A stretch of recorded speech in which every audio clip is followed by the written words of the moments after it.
So yeah, we don't record these in order. Episode 4 is my lucky number. Oh, brilliant! Yeah. It's so lucky.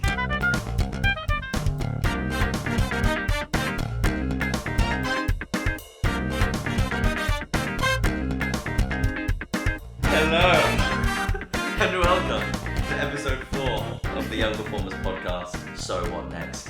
Thank you everyone, guys, for tuning in last week to listen to Adam. But without further ado, the incredible Keziah Joseph. Hello. Kez, how are you? Really well, thank you. Awesome. Thank you so much for being on the show. It is an honour and a privilege. We are going to start right from the beginning. Oh. We're going way back to when you first started. So how did you first start this crazy journey of acting? Well, I always loved performing. I used to put on like little shows with my brother. My brother was actually, he was the one that did all the acting. He was fantastic at dancing, singing, drawing, like everything creative. He did it first, and I just wanted to be him, or be like him. And we used to put on these shows for my parents, kind of comedy sketches, which I still feel like, you know, there could be something in that if he wants to do it. No pressure, Josh. But yeah, and I guess like nativity plays, school assemblies, any kind of like performance or kind of, you know, being in front of an audience. I really enjoyed it. But I'd say like the love like of acting really began in year 5 when we did our first production. It was like a Sherlock Holmes mystery, and we had to audition for like the main parts. And I just remember being in a classroom, me and one other girl, and singing and dancing and getting the part, and you know, it was like awesome. And then I just loved this character because her name was Flora Dumfrey. And she was this very sweet flower girl who, you know, won over the audience with her singing and dancing, and then turns out to be this notorious thief.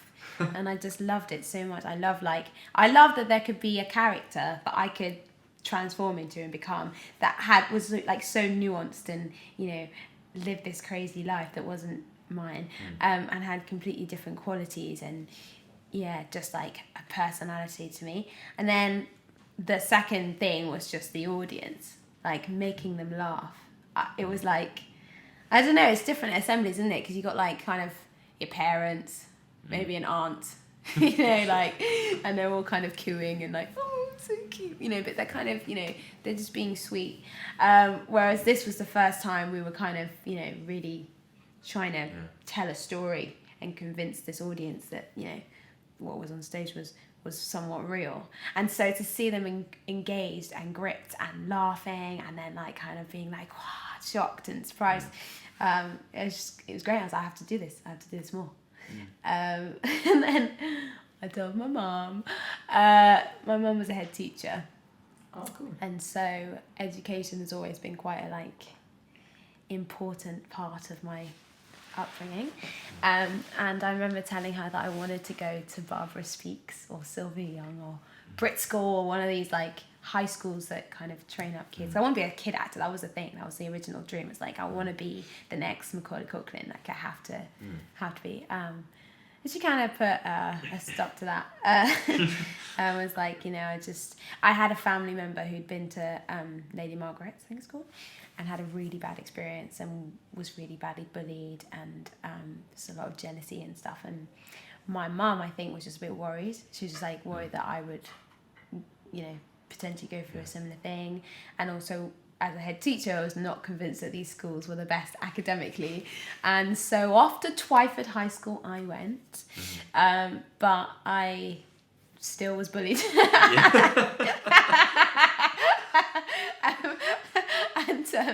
And I still acted as much as I could. So yeah, it didn't go away, thankfully.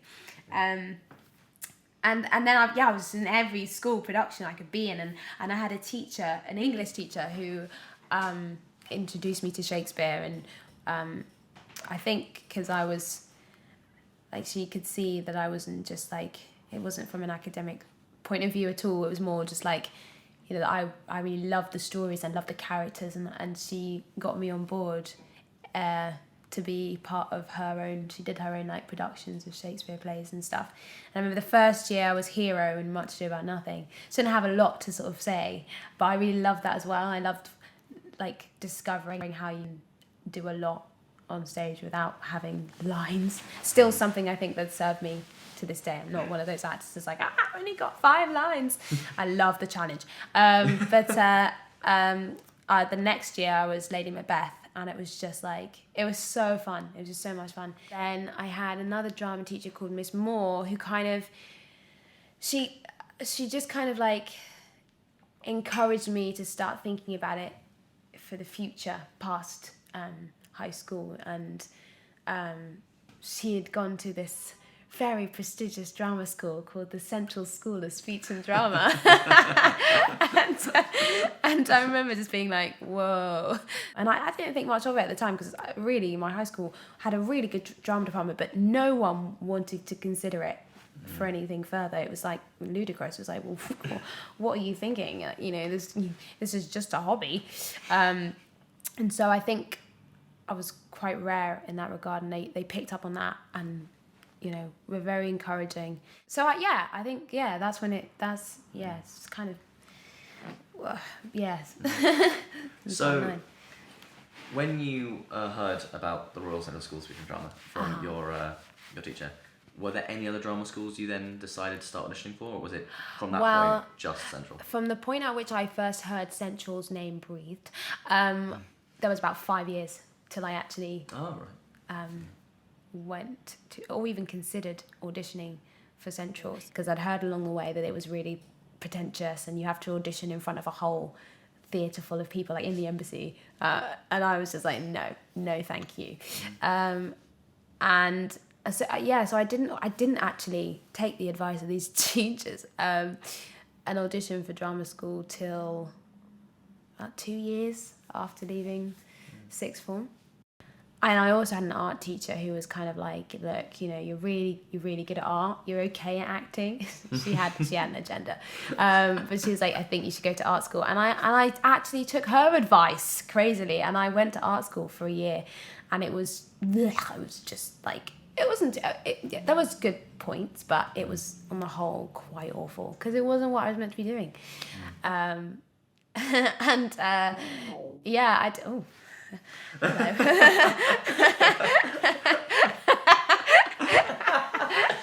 an interesting sound. That has to stay in. My stomach obviously wants a cameo in this interview. Where was I? I didn't actually audition for many schools in my first year. I talked to other actors, and they did like 10 or like, you know, thereabouts. I did 5. I did it for 5. And I did get, I got final recalls of all of them except Guildhall. Guildhall and me, we just... Basically, the first year, I auditioned, and then we were all around the table, and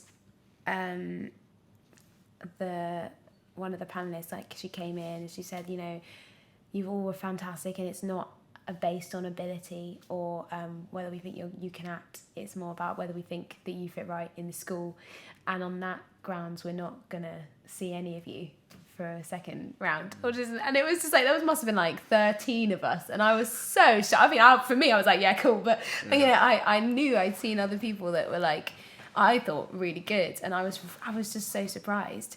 And then the second year, I had the same woman on my panel.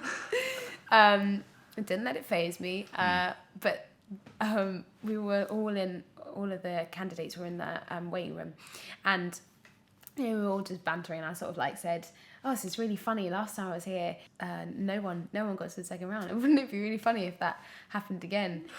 And the same woman comes in. She delivers the same speech. And she says, and on those grounds, we won't be seeing any of you for the second round. I felt so bad. Like I jinxed it for everyone. So yeah, I got on the waiting list at Aura, and they kept me waiting long. I mean, like, that wait is hard when you are either on a short list or a waiting list, and you've got offers from other places, or you have like maybes from other places, and you're like, I can't say yes yet because I'm just waiting on this one. But in the end, they offered me a place on their foundation, and Guildhall offered me a place on their foundation, and I was like, no, absolutely not. They're trying to charge me money. It's like lots of money. I was like, no.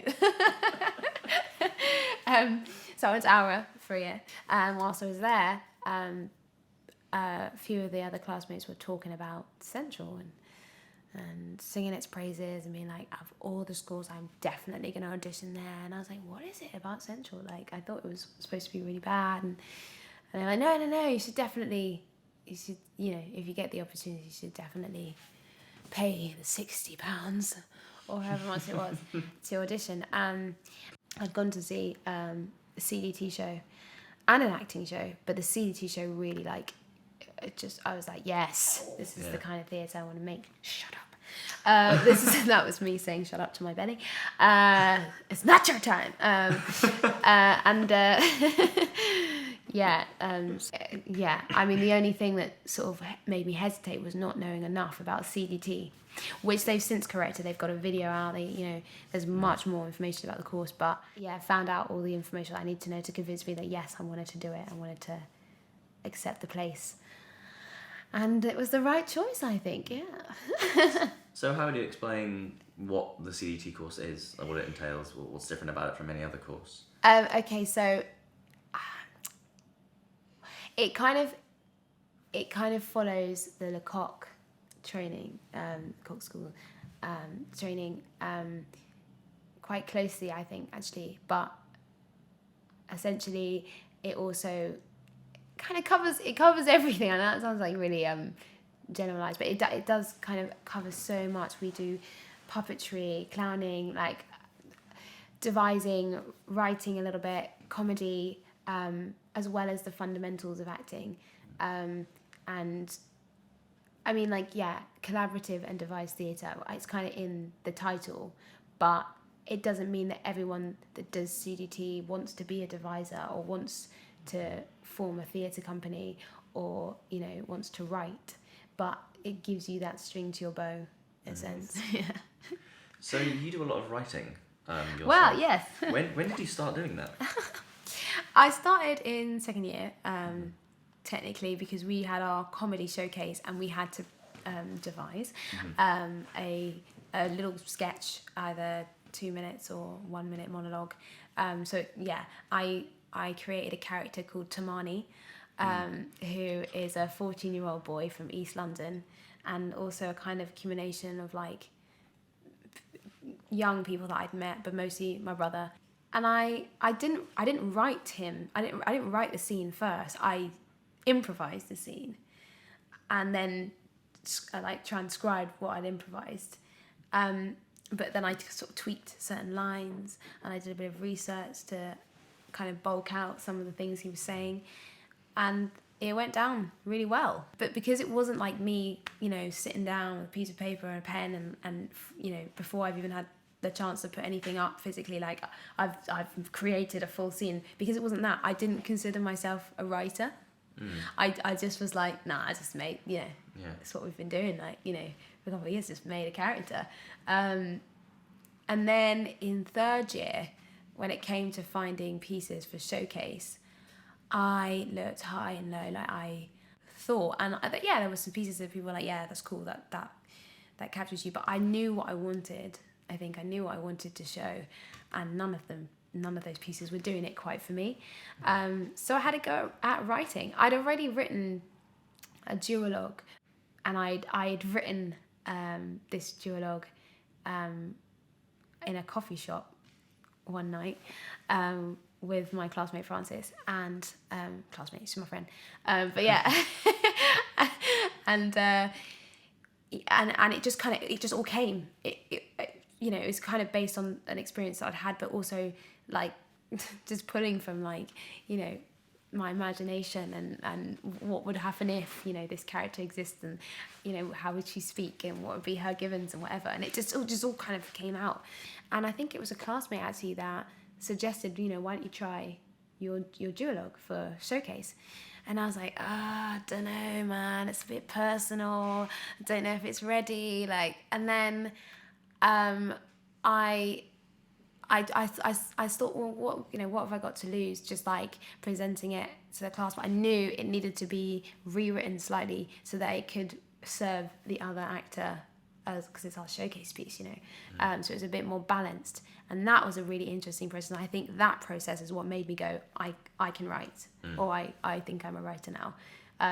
Because there was a lot I had to learn, like cutting, painful, but an amazing skill to be able to, like cultivate. And Frances played the other characters, so it's two characters, one called woman, one called girl. That kind of kept going, like, who's going to be woman, who's going to be girl, in the end, I think we managed to write a duologue that we were both proud of.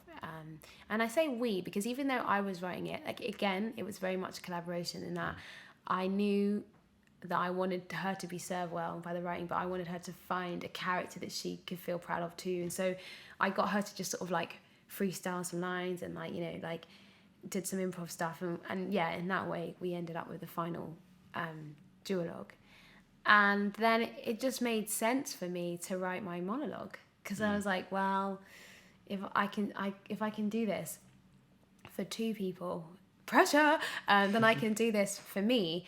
And I knew that I wanted to play an African-American character, but none were really written as I wanted. And so I wrote this piece because I'd been inspired by a documentary. No, I hadn't. That's a lie. That came later. I've been inspired by, I think, a blog that I'd read about recent casting of Nina Simone in her new film biopic. Zoe Saldana was cast to play the role of Nina, and I was really passionate about how I thought that was just like crazy. She'd been blacked up for the role. They'd made her like a prosthetic nose for her. Is that how you say it? Prosthetic? Yeah. Mm-hmm. Yeah. Prosthetic nose. And so it gave me the fire I needed to write this monologue, but I kind of wrote it from a place that that's what I meant by it. I'd been inspired by a documentary that I'd watched as well that was talking about Nina. So it sort of started off as a character who basically was just not obsessed, but like really passionate about Nina Simone. And then to give it kind of the edge, or because otherwise it would have just been like in one sort of colour for the whole speech, to give it the switch that I wanted, like the character to have a little bit more sort of sass, was in talking about the casting of Zoe Saldana. So it just kind of came together. Didn't realise how sort of timely it was, I think, because there were other things coming out at the time similar. I think, since then I've not been afraid of writing. It's just finding the time and just getting down to it. Wonderful. So you did showcase, and how was the experience of that? The performing in front of industry for the sole purpose of in front of casting directors and agents and all that sort of thing. Well, we've been told for so long before that it's a bit like a kettle market, and there's going to be loads of people just like looking to see if you can fit a very specific criteria. But then, in our actual showcase, we had about a total of 30 people across both shows. And a lot of those people were essential people. It was just shocking that, that didn't happen, because the year before, CDT did really well. And I don't know if it kind of goes up and down. And if next year, I have this gut feeling, that next year they are going to, for all our efforts, all our phone calls, all our emails, oh my gosh, they're going to get loads of people. I know it's going to happen. But we're strong. I think as a class, we're quite persistent and determined, and if such an injustice was gonna happen to any class, we were the right class for it to happen to. We will survive. So how did you and your class kind of cope with that? What did you do next? Well, I'd kind of suggested doing a second showcase. I was like, fuck it, we can do this ourselves, and there were just certain things that meant it wasn't going to be as plausible to do that. Which was a shame. So, plan B was just get on with our own stuff. And people have. And, or they've just accepted that it's going to have to be a different route in. So in your final year, you took part in the Carlton Hobbs competition. I did. So what was the experience? What is Carlton Hobbs? What is the process of the whole thing? Okay, so, I'll start with the beginning of when I first heard about Carlton Hobbs. We had a meeting with Jeff Coleman, and in this talk, we were told about this prestigious competition that happens every year that Central has not won in 10 years, so don't bother trying. That was basically the talk in a nutshell. These are what I heard. So I had a huge complex about my voice. And I only mention this because there may be someone listening who might benefit from this. But I really, really did not have confidence with my voice because I had been told all of my training thus far that I was way behind everyone else, that I have to work twice as hard, that I was good, but my voice was like the thing that was holding me back. And so I just kind of immediately was like, nah, I'm not doing it. Not doing it. Like I hadn't even started the radio kind of 2-week intensive that we had. But I was just like, well, I love the idea of it. Don't know anything about it, but I love the idea. I've always wanted to be a voice in an animation. Yeah. And so I was like, oh, yeah, if I'm going to do it, I'll do it later when I've sorted out my voice. And so I really did put it out of mind, out of sight. And we had to do our voice drills anyway. And we were working with a lady called Colleen. And who, she's phenomenal. She's a great lady. And, but even with her, I just thought, we get on, but she doesn't, why is she going to rate me? Why is she going to rate me, rather? And, so when they announced it, I was like, what?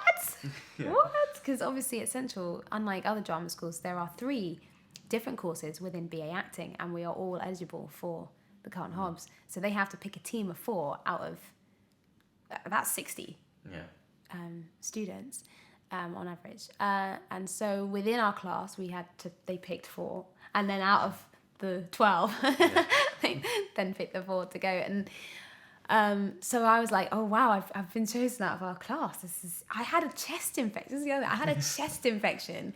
And I was away the first week because I was, well, not all of it, but a lot of it, because I was doing some filming, and I just thought I just was like, I'm gonna try my best because I want to learn these skills, but I'm definitely not thinking I'm gonna be put up for this.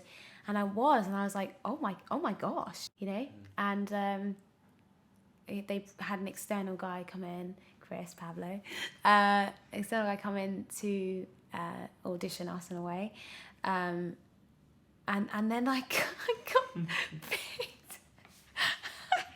I got picked for the final 4. I was so shocked. I was so shocked. And I mean, we had like a few sessions with Chris, really not many, and it was the same time as doing Wuthering Heights. It was super stressful. I was running backwards and forwards from the recording studio to Weber Douglas, and like trying to get in some sight reading practice, but every time just being like, I can't do this.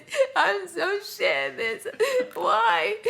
Oh, it's so crazy, man. It's so crazy looking back. It is so crazy. How do you find the experience of kind of entering the BBC in that prestigious building? Well, I think because Chris took us there before the audition, just for a tour, and we were taken around by a producer called Marion Nancaro, who is now my mentor, crazily. Loads of people that I'm working with now did not win Carlton Hobbs. And they were just so passionate. They just kept knocking at the door and just kept pestering them, basically. That is the key. That's basically how you do it. But so when it came to the audition, I felt comfortable. I didn't feel comfortable. I still felt nervous, but I felt at least that the environment was not so alien, and so I could just focus on what I needed to focus on. And I think looking back, like I didn't give myself enough credit, and I didn't allow myself to want it, because I thought if I don't allow myself to want it too much, then I won't be as disappointed if I don't, which felt more likely. But I think it was a mix of basically I didn't let the winning be my focus. I just let the doing and being there be my focus, being present. So I just gave my best audition, the best that I could do, not to win, but just because I was in the studio at the BBC, like, and I, and I left there feeling like, okay, a bit bumpy at times, but I had a good go, and I feel proud of what I just did. So, yeah. And then getting the phone call. Oh my gosh. Yeah. But suddenly I was like, oh my goodness, this is about Carlton Hobbs, and I had to backtrack, and I was like, sorry. So what's happened? And it was Rebecca I was talking to. She said, you've won one of the bursary awards, and I was just like, no, I don't understand. So I think I just thought of everything else other than the fact that I have won one of the positions on the rep company. I was just like, oh, okay, I've got accommodation. Oh, that's great. I don't even know. I don't even know what I was thinking. I was also just coming off the toilet, so there was a lot like in my head, and then she said, well done. It will be 5 months, and it was then I was like, what? And I said, I was sort of like, thanks, yeah. Hung up the phone, and I screamed. I called my mom. I was like, Mom, I don't understand. I've just won this thing. How? And then there was further phone calls that week, very annoyingly during class. I was always having to nip out. I apologise, everyone. I know that was annoying. Yeah. Whoa, we came a long way. We've come a long way. How do you find with radio what the differences in terms of how you have to perform for radio and theatre, or and while we're on that, the difference between theatre and film, because I know you do a short film, we'll talk about it in a bit. How do you find the differences? Like, what adjustments do you have to make to yourself personally in your performances? I'm still quite physical. I'm discovering as a radio actor. I like to, especially if the voice is a bigger shift from mine. I've got quite a young sounding voice. Also, when I'm speaking as another character, it's how I am, I think, in general with acting. I find it so much, my voice changes. I find it so much easier to talk as someone else. Doing interviews and talking as myself, oh my gosh, I just want you to know that I am finding this incredibly hard. No, I'm taking. So join us next week. Yeah, I think I shift physically if I need to, if the voice is like a big departure from mine, and I really was nervous about accents. I remember from the point at even when I was chosen from my class, I was like, I'm not the best at doing accents, because that's what I used to think it was all about, and it isn't so much. And also I've realised when my focus is on the acting and the characters that I'm bringing to life, like, it's so fast. It's like you have to make choices so much faster than, theatre, potentially similar to film, I'm not sure, or similar to soaps at least, like Coronation Street. I know they're quite fast, Holby City, but Casualty and stuff. But I really like that now. At first it was like, oh my goodness, because you just have to, get out of your head and just go with your gut. Make sure you read the script. No, there's actually quite a lot of actors, radio actors, because you don't have to learn the lines. They just kind of, see them like opening their envelopes on the day of, just before the read through. It's like, no, you still need to be aware of the whole, and then know what your other actors. That goes back to collaboration. You know, it goes back to all that stuff I was saying before. At least that's how I approach it. And I think it really helps because I remember in our induction week, which I had after I'd already started working, it would have been really handy if I'd had some of those training sessions beforehand. But one of the things I remember is that being in a radio drama is like being part of an orchestra, which I love. And it is so much about like listening to everybody else and every part, but also it's more collaborative because there's a producer / director, they're kind of one and the same in radio, and then there's a writer, and then there's all the people, kind of the sound technicians, and then there's you, and you have to work together to create this thing, especially because as an actor, when you're in the studio, it's like a vacuum. You can't hear all the sound effects they're putting on top in the studio. You can't in the control room, or you can't know if they're adding music. Because there's one writer that we got to meet who's incredible, and she was talking about how she uses music a lot in her dramas. Like it inspires her writing as well. And I was like, well, do your actors ever get to hear that music so they can be on the same page? And she's like, sadly, no, not really, because it's all happening in the booth where you can't hear. So you have to with those kind of projects, if you're working with someone who has got quite a clear vision of the sound of the thing, I think it's good to listen to their stuff, listen to other things that they've produced, or talk to them beforehand and be like, is there anything I can listen to, like the job I'm doing tomorrow. It's Sunday today, isn't it? Yes. Oh, weird. Yeah, the job that I'm doing tomorrow, I've been sent like a track to listen to beforehand. Cool. So yeah, did that answer your question? I can't even remember. Yeah, definitely. Thank you very much.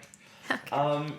So you recently attended the premiere of your first film, or it's a short film that was at the local Odeon in Swiss Cottage. How was the experience of that, attending your first premiere? Oh my gosh, so scary, super scary. We'd finished it a long time ago. We'd finished it like the year before, October before, but because it was initially an Ideas Tap funded project and was associated with a BFI, and they were going to do their own screening, and which eventually happened, but it took ages because the other winners had not finished their films. It came about that we had the screening at the BFI, which was cool. I definitely could have invited more people though. There was space. I wish I'd known, but never mind. And then Candice, the producer and writer of the film, she said, sorry, Candice, the producer and writer of the film, had entered the film to various film festivals, and it got selected for the Buff Film Festival, British Urban Film Festival, and was going to be premiered at Swiss Cottage Odeon, of all the cinemas, the one right across the way from my drama school. What was the film called? Hush. And by Candice Onyema. And it was my first ever acting job because I got paid. That's how I distinguish. It was like, I got paid for it. But it was definitely like my first experience doing film. And what I loved about it was that I didn't have to talk. I was silent for the whole film because the character has... don't quote me, like I can't remember the name of the condition right now. Damn. I think it's selective mutism. Anyway, so she doesn't speak. So all of my text was like voiceover. And this was before any radio stuff was going down. But it was brilliant practice. Everything was brilliant practice about it. The crew were incredible. I felt so lucky that I got to work with such an incredible crew for my first ever job. Like it was just so great. I really, really loved it. And there's a time as well when I was like so happy to get out of Central. You have those times. So it just couldn't have been better. And I was playing a 12-year-old. So that had its own fun. And I was basically in bed for most of the film. Like I was just like, the characters just lying in bed. But yeah, it was so surreal, so crazy that it happened like right across the way from Central, and just since I've been to that cinema, you know, I've watched films in that cinema. It's just, yeah. So now that you've left drama school, Yes. and you're now in the big world auditioning and all that stuff, and working in your office, how have you found the experience of auditioning now as reality is starting to hit us all? Yes. So I started getting auditions before I signed, through my now agent, which I found really weird. But they can do that. So I guess they're trying to fill you out. But the sort of stuff that I was getting a lot of film, and the characters were, you know, of a type that I'm not saying I couldn't. Basically, throughout my training at drama school, I'd had the opportunity to play characters that I potentially wouldn't, you know, automatically be thought of for casting. Or characters that I would never for myself be like, yeah, I could do that, you know. But what I had found, what that had given me as a bit of a gift was like, again, this whole transformative process and like believing that I can play a myriad of different characters. However, I was under the impression that for things like film and TV, the casting is not as imaginative as, say, theatre, and that they try and cast people that are quite close to the characters. Unless you're kind of like a more known actor like Meryl Streep, and they know that you can literally, you know, play 1,000 different people. There are even characters that I know Meryl Streep cannot play, and that's not based on ability. That's just the way it is. And so based on that, I was being put up for stuff that, you know, on paper, if the casting director took a look at my face, or, you know, my nationality, they would have gone, yeah, she basically, you know, like black girl. Then I was being put up for that. But in terms of like character and authenticity and whether I was right, I just didn't feel like I was right. Like my gut was like, you know, I can't play every single black character. I can't, like, and that would never be expected, I think, of, you know, a white female actress. Like, you just, there are just certain parts that you cannot transform into, at least not above other people who more kind of like easily fit into that casting, you know?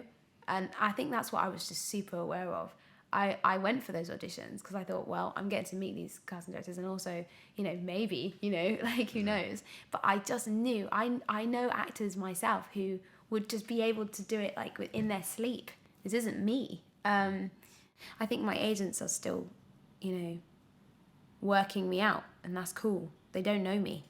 So they're still trying to gauge what's best to put me up for. Also, being aware that your agent kind of has a career plan in mind for you a little bit, at least mine does, working out like how much of a say you have in that and how to communicate with them about that.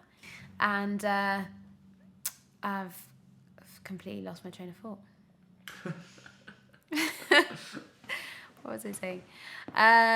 So it's also about the writing. It's also about what's out there at the moment for black women. But I think it's getting better. I think it's becoming less homogenized. But and if it's not, I will write stuff so that it is. You know, there's roles that could be anyone. Like, literally, it doesn't matter about your ethnicity, your race, your nationality. Like, they just need a female. That's or maybe not even, you know, maybe not even female. Just like, it's open, and I really hope that I'd end up with an agent that would, you know, not just put me up for stuff that says black girl in the mix, because I don't know that that's always going to be the kind of roles I am authentic enough for, or of, you know, I don't know if I'm saying this right, but in short, I'm hoping that they do turn out to be that agent. As I said, it's early days, and there's been a mix. There has been a mix. Some things it's just like, absolutely, hell no, are you serious?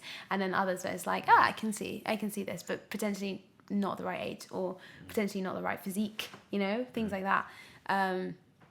but again, like they may say that that's their job to think about that, and like I shouldn't be thinking about that. We'll see. Cool. Thank you very much, Kez. So we're now going to do a bunch of quick. So answer these as quickly and as best as you can. Okay. So, cats or dogs? Cats. Oh no! Favorite comfort food? Pasta. Ideal holiday location? Split in Croatia. Favorite word? Anti-disestablishmentarianism. Ooh, least favorite word? Poo. Star Wars or Star Trek? Star Wars. Lord of the Rings or Game of Thrones? Lord of the Rings. What? I didn't know Game of the Rings. What? Oh God. Still Lord of the Rings. Oh my gosh. What? Favorite swear word? Shit. Nice. And what superpower would you have? I would like to teleport. Cool. So, what next? Right. Well, literally tonight, going on a train to Manchester, recording a radio play called Jezebel for BBC Radio 4. So when I get the TX dates for that, I'll let you know so you can tune in, listen to it on iPlayer. Hoping to do some more writing and just, more auditions. Sweet. Awesome. Well, Kez, thank you so much for being on the show. It's been an absolute my pleasure to pleasure. have you. So tune in next week for a fantastic guest. And Kez, you've been wonderful. Thank you so much. Thank you. And we'll see you guys next week. See you then. Bye.